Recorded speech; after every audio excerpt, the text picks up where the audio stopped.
think people like Albert Einstein, Nikola Tesla, Elon Musk practiced semen retention? Do they even give a shit about it? I don't know what advice you've received about semen retention, but let's face it, that advice probably hasn't worked.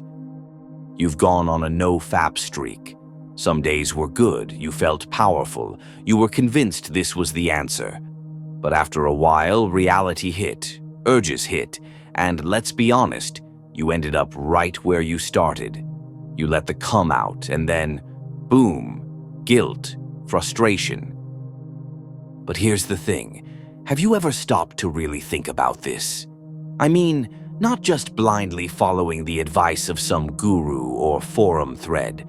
What if I told you that all those streaks and relapses aren't even the point? That what you've been told about semen retention may not be the full picture.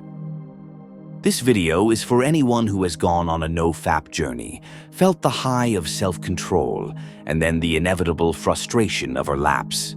It's for anyone who's been beating themselves up over urges, feeling like you failed every time you gave in. Let's get one thing clear.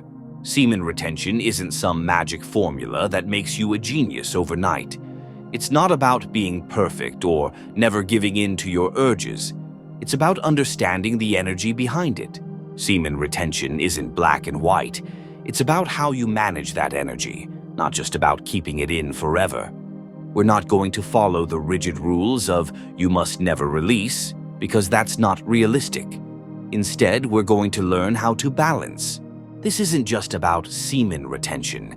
It's about finding a way to channel your sexual energy into something productive. Einstein, Tesla, Musk.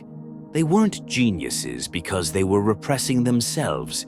They were geniuses because they knew how to channel their energy in creative ways without shame or guilt.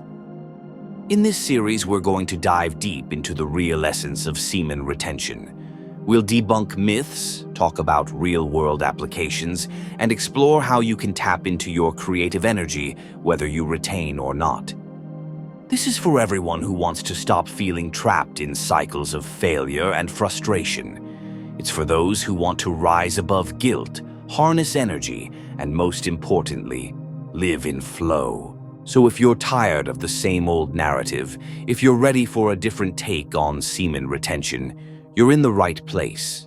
Stick with me because this is just the beginning. We've got a lot to cover in the next videos, but for now, ask yourself, what if letting go was the first step to finding your true power? Subscribe and stay tuned for the next video in the series.